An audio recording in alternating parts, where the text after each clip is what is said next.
Hello everyone, today I'm here to do another tag. I've been doing a lot of tag videos lately, but forgive me. I'm pre-filming before I move, so tag videos it is. Hope that's okay. So today I'm doing the Tropes Book Tag because you know what? I love talking about tropes because tropes are some of my favorite thing ever, so why not talk about it? This tag was created by Just Reads Books. I will leave all the questions and the original video down below. Let's get to it. Question number 1 is hopelessly devoted. Olivia Newton-John, I see you. Name 2 characters from a separate series that you ship. Oh gosh, I get this. I hate when I get questions like this. I don't know. I'm not good at this. I will say, let's just do a wild card. Why not, you know? Manon from the Throne of Glass series would really pair well with Cassian from A Court of Thorns and Roses series. And I say that because Manon is a bad egg, and I love her. And I kind of want to see her be alone, honestly. But I'd love to see her with somebody very cocky and self-assured and funny as Cassian. I would like to see that. Also, she could be really good with, what's his name?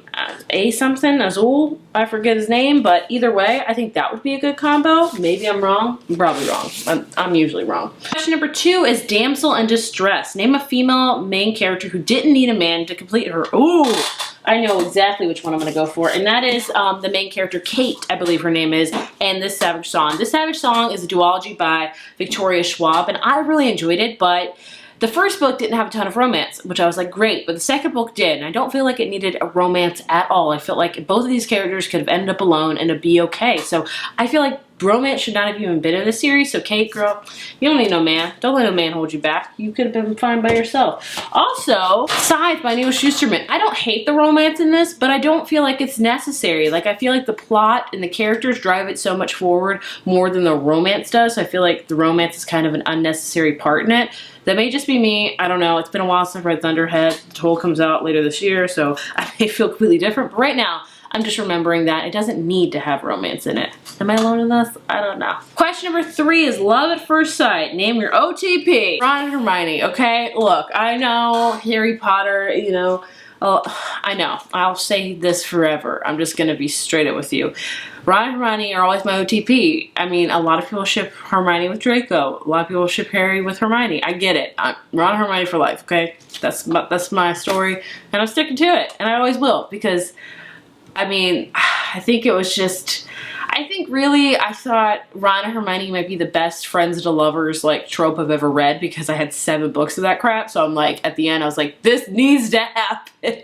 So I felt so justified and so happy when it did happen, and I just love it. Like, I just love them together. I feel like I might be the only one that feels like they pair well. I don't care. That's just how I feel. Until Illness as a Quirk. Name a book that represented mental illness well. That is a great question. For me, I would have to say, forgive me, The Bride Test and The Kiss Quotient by Helen Hoang. She represents autism as well. It's a voices novel because Helen Hoang herself is autistic, and I feel like it represents autism very well. And that's a hard thing to say because autism is such a wide spectrum. This I'm fully aware of because my son is autistic, and sometimes I picture him as an adult, and I don't know how he'll be as an adult, but with both of these books I could see a lot of traits in them as I see in my son, so I know it's portrayed well, and I just can feel that the author cares about it because she herself is autistic. So yes, I think both of these books display autism very, very well, and would highly recommend them in that regard and in romance regard. I just love them both. Question number 5 is The Chosen One. Name a main character that did, or almost did, ruin a series for you. Ooh. Which character do you think I'm gonna say? Leave a comment right now. Which one are you thinking? It's Rowan. I did not like Rowan. I still don't like Rowan.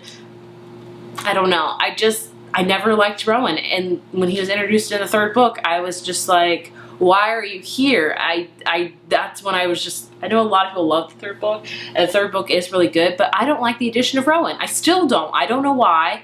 I do know why, but I just, I don't like him. And I wouldn't say he almost ruined the series for me. He made me love it a little bit less. I'm just gonna be transparent with you. Also, another character that did ruin the series for me, The Selection series by Kiera Cass. I talk about the main character, America, constantly, but that's because I really don't like her.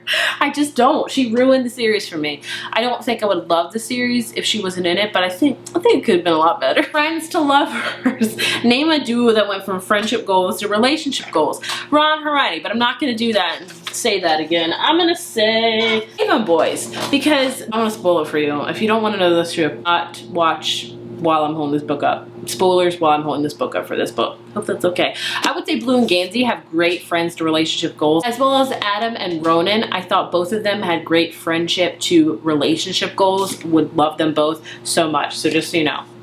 Spoilers over now. Amnesia, a book you would likely forget for one reason or another. It's gonna hurt. It's gonna hurt.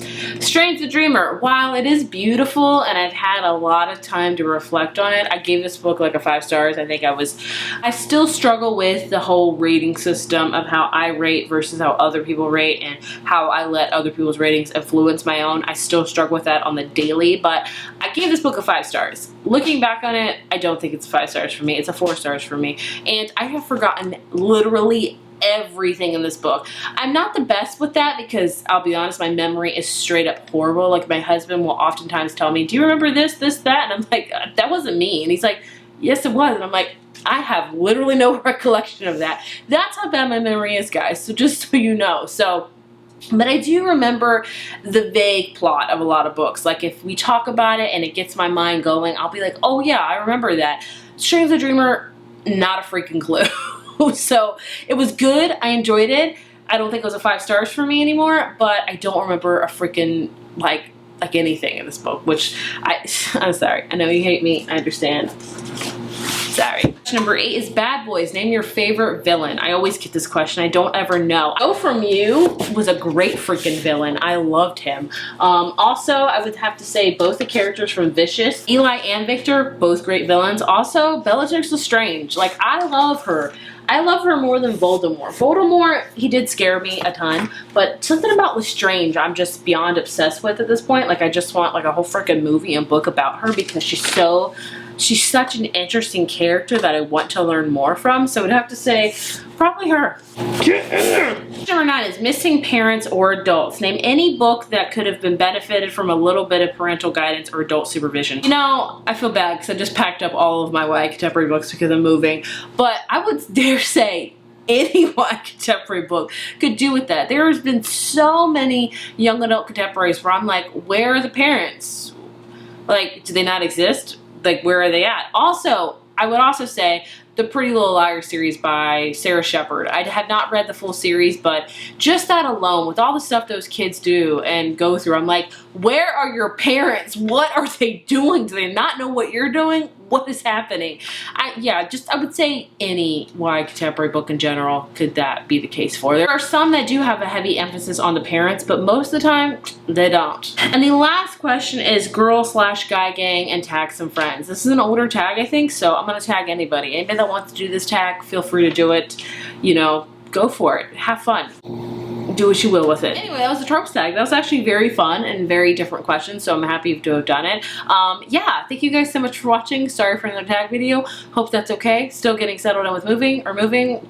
Pre-filming is fun. I'll talk to you guys later. Bye.